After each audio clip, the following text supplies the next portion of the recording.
สบายดีทุกคนมื้อนี้มิได้ออกมาปลูกมักสะลีอยู่คอกงัวไถคอกงัวแล้วก็ปลูกให้ชมบรรยากาศนี่ว้ายปลูกแล้วก็จะได้ขอบคุณเน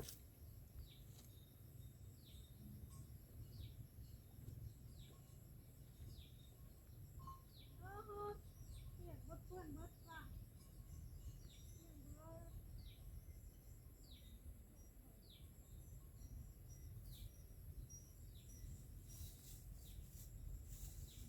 ปลูกมาหอดเลยสลีหวานบูมันจะออกกูบอกได้ที่เจ้าเลยเป็นติดจนค่ะ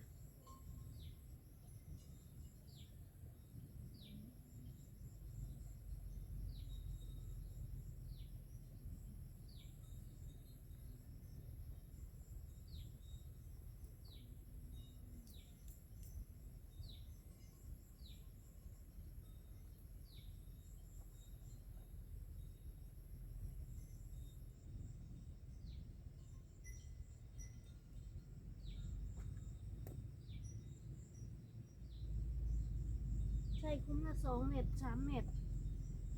ส่วนมากเน้นใส่2 เม็ดฝนตกมันจะออกกับหูมันต้องแดด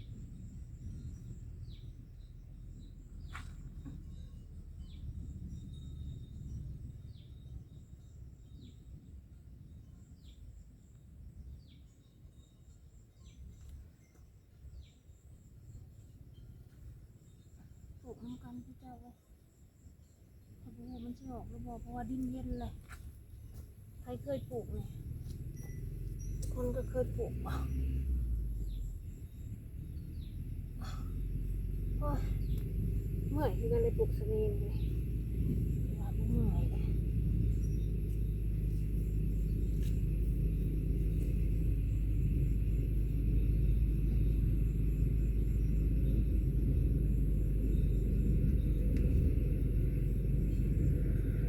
เฮ้ยปลูกไปต่อปลูกต่อสิเจ้ายามฝนตกค่ำก็พอพูดมันปลูกยากมันดินมันติดมือติด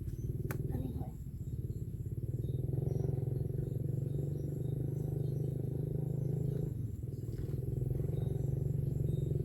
ขออนุญาตเดินคนนึง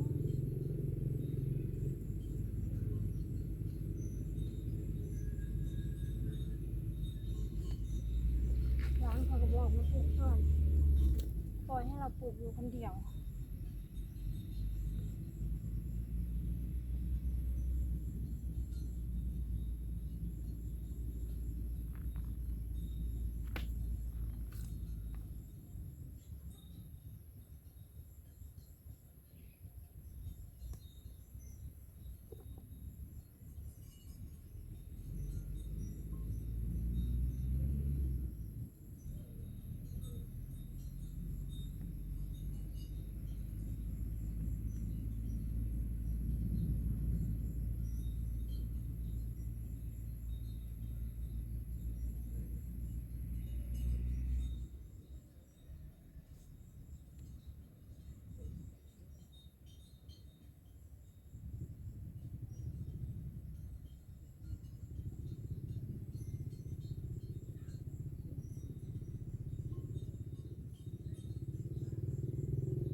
เมื่อยแล้วทุกคน